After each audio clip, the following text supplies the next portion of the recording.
Hello student, তো আজকে আমরা ক্লাস 9-এর ঈশ্বরচন্দ্র বিদ্যাসাগরের লেখা প্রত্যুপকার চ্যাপ্টারটি আলোচনা করব। এই চ্যাপ্টারটি ঈশ্বরচন্দ্র বিদ্যাসাগর লিখেছেন। তো চলো চ্যাপ্টারটি আমরা শুরু করছি। কবি এখানে বলেছেন যে আলী ইবন আপোস নামে এক ব্যক্তি মামুন নামক খলিফার প্রিয়পাত্র ছিলেন। তিনি বলিয়া গেছেন, আমি একদিন অপরাহ্নে খলিফার নিকট বসিয়া আছি। এমন সময়ে হস্তপদবদ্ধ এক ব্যক্তি তাহার সম্মুখে নীত হইলেন। খলিফা আমার প্রতি এই আজ্ঞা করিলেন, তুমি এ ব্যক্তিকে আপন আলয়ে লইয়া গিয়া রুদ্ধ করিয়া রাখিবে এবং কাল আমার নিকটে উপস্থিতি করিবে।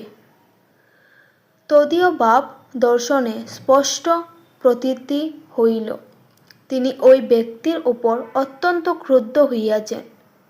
আমি তাহাকে আপন আলয়ে আনিয়া অতি সাবধানে রুদ্ধ করিয়া রাখিলাম। যদি তিনি পলাইয়া যান, আমার খলিফার কূপে পতিত হইতে হবে। কিয়ৎক্ষণ পর আমি তাহাকে জিজ্ঞাসিলাম, আপনকার নিবাস কোথায়? তিনি বলিলেন, ডেমাস্কস আমার জন্মস্থান। নগরের যে অংশে বৃহৎ মসজিদ আছে তথায় আমার বাস। আমি বলিলাম, ডেমাস্কস নগরের বিশেষত যে অংশ আপনকার বাস তাহার উপর জগদীশ্বরের শত শুভদৃষ্টি থাকুক।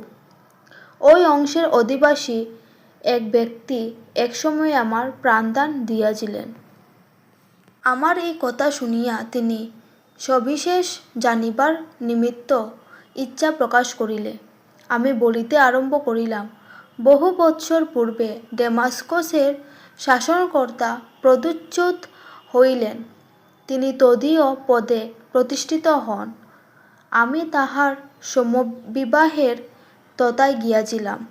প্রদ্যোৎ শাসনকর্তা বহু সংখ্যক সৈন্য লইয়া আমাদিগকে আক্রমণ করিলেন। আমি প্রাণ ভয়ে পালাইয়া এক সম্ভ্রান্ত লোকের বাটীতে প্রবেশ হইলাম এবং গৃহস্বামীর নিকটে গিয়া অতি কাতর বচনে প্রার্থনা করিলাম, আপনি কৃপা করিয়া আমার প্রাণরক্ষা করুন। আমার প্রাণবাক্য শুনিয়া গৃহস্বামী আমায় অভয় প্রদান করিলেন। আমি তদীয় আবাসে 1 মাস কাল নির্ভয় ও নিরাপদে অবস্থিতি করিলাম। একদিন আশ্রয়দাতা আমায় বলিলেন, এ সময়ে অনেক লোক বাগদাদ হইয়া যাইতেছেন। স্বদেশে প্রতিগমনের পক্ষে আপনি ইহা অপেক্ষা অধিক সুবিধার সময় পাইবেন না। আমি সম্মত হইলাম। আমার সঙ্গে কিছুমাত্র অর্থ ছিল না। লজ্জাবশত আমি তাহার নিকট সে কথা ব্যক্ত করিতে পারিলাম না। তিনি আমায় আকার প্রকার দর্শনে তাহা বুঝিতে পারিলেন, কিন্তু তৎকালে কিছু না বলিয়া মৌনাবলম্বন করিয়া রহিলেন। তিনি আমার জন্য যে সমস্ত উদ্যোগ করিয়া রাখিয়াছিলেন, প্রস্থান দিবসে তাহা দেখিয়া আমি বিস্ময়াপন্ন হইলাম। একটি উৎকৃষ্ট অশ্ব সুসজ্জিত হইয়া আছে, আর একটি অশ্বের পৃষ্ঠে খাদ্য সামগ্রী স্থাপিত হইয়াছে, আর পথে আমার পরিচর্যা করিবার নিমিত্ত একটি ভৃত্য প্রস্থানার্থে প্রস্তুত হইয়া রহিয়াছে। প্রস্থান সময় উপস্থিতি হইলে সেই দয়াময় সদাশয় আশ্রয়দাতা আমার হস্তে একটি স্বর্ণমুদ্রার থলি দিলেন এবং আমাকে যাত্রীদের নিকটে লইয়া গেলেন। তন্মধ্যে যাহাদের সহিত তাহার আত্মীয়তা ছিল, তাহাদের সঙ্গে আমার আলাপ করিয়া দিলেন। আমি আপনকার বসতিস্থানে এই সমস্ত উপকার প্রাপ্ত হইয়াছিলাম।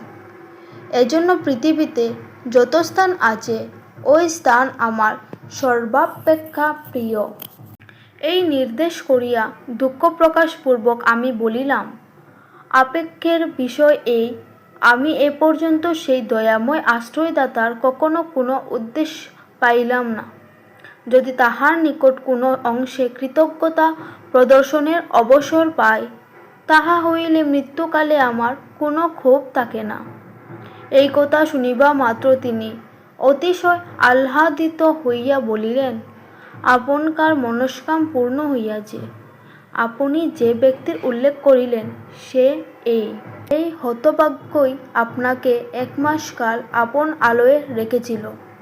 তাহার এই কথা শুনিয়া আমি চমকিয়া উঠিলাম।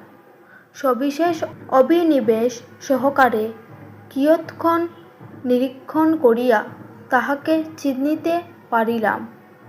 আহ্লাদে পুলকিত হইয়া অশ্রুপূর্ণ নয়নে আলিঙ্গন করিলাম।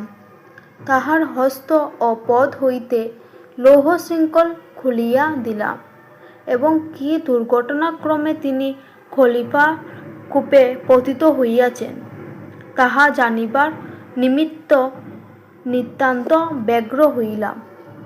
তখন তিনি বলিলেন, কতিপয় নিজ প্রকৃতি লোক ঈর্ষাবশত শত্রুতা করিয়া খলিফার নিকট আমার উপর উৎকট দোষারোপ করিয়াছে।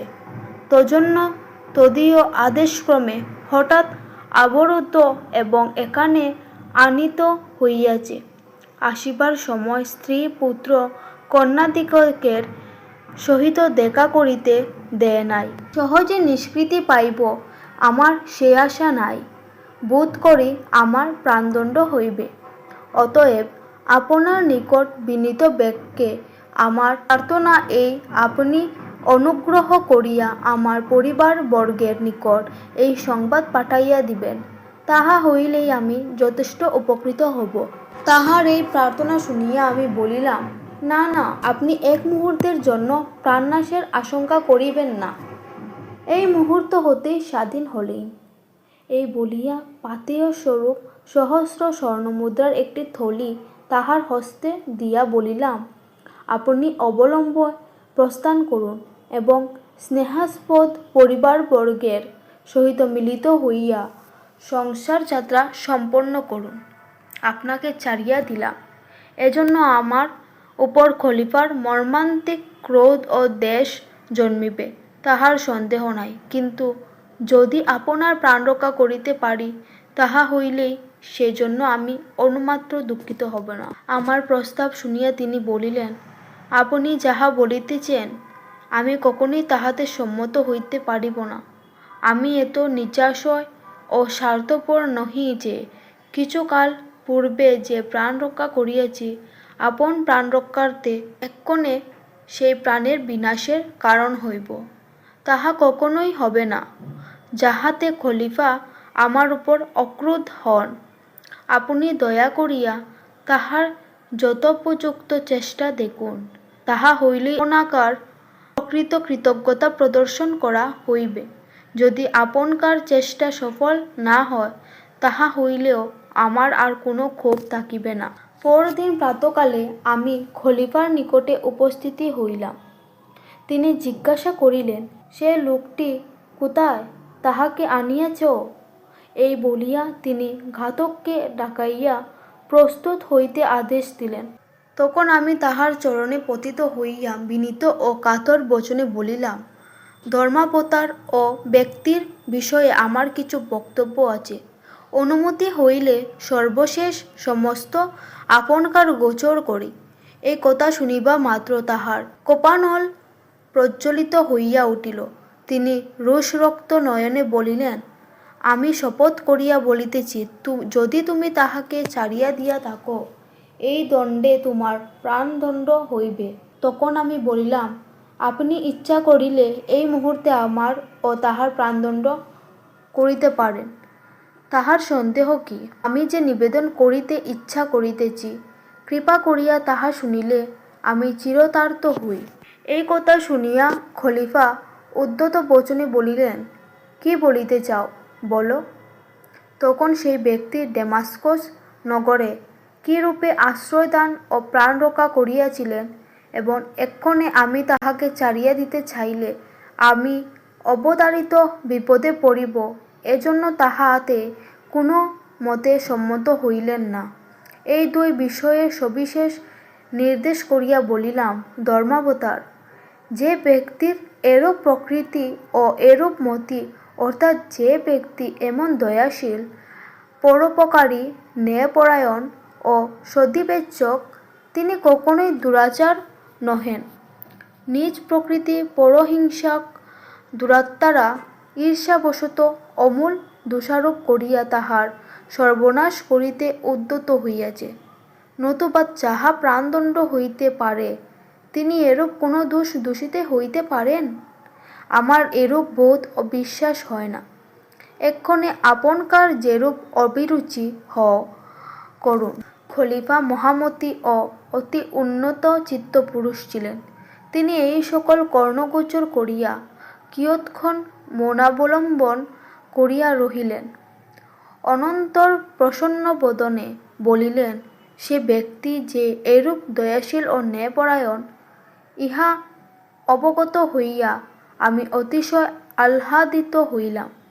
তিনি প্রাণদণ্ড হইতে অব্যাহতি পাইলেন। বলিতে গেলে তোমা হইতেই তাহা প্রাণরক্ষা হইল। এক্ষণে তাহাকে অবিলম্বে এই শুভ সংবাদ দাও ও আমার নিকটে লইয়া আইস। এই কথা শুনিয়া আহ্লাদসাগরে মগ্ন হইয়া আমি সত্বর গৃহে প্রত্যাগমন পূর্বক তাহাকে খলিফার সম্মুখে উপস্থিত করিলাম। খলিফা অবলোকন মাত্র প্রীতি প্রফুল্ল লোচনে সাদর বচনে সম্ভাষণ করিয়া বলিলেন, তুমি যে এরূপ উচ্চ প্রকৃতির লোক, তাহা আমি পূর্বে অবগত ছিলাম না। দুষ্টমতি দুরাচারীদিগের বাক্য বিশ্বাস করিয়া অকারণে তোমার প্রাণদণ্ড করিতে উদ্যত হইলাম। এক্ষণে ইহার নিকটে তোমার প্রকৃত পরিচয় পাইয়া অতিশয় প্রীতি প্রাপ্ত হইয়াছি। আমি অনুমতি দিতেছি, তুমি আপন আলয়ে প্রস্থান করো। এই বলিয়া খলিফা তাহাকে মহামূল্য পরিচ্ছদ সুসজ্জিত 10 অশ্ব, 10 খচ্চর, 10 উষ্ট্র উপহার দিলেন এবং ডেমাস্কসের রাজপ্রতিনিধির নামে এক অনুরোধপত্র ও পাথেয় স্বরূপ বহু সংখ্যক অর্থ দিয়া তাহাকে বিদায় করিলেন। এখানে আমরা চ্যাপ্টারটি শেষ হইয়াছে। তো এখানেই আমরা চ্যাপ্টারটি শেষ করছি। যদি তোমাদের কোয়েশ্চেন আনসারের ভিডিওগুলো লাগে, লং কোয়েশ্চেন, শর্ট কোয়েশ্চেন, তাহলে তোমরা নেক্সট ভিডিওতে কোয়েশ্চেন আনসার ভিডিওগুলো দিয়ে দেবো, তোমরা এখানে দেখে নেবে।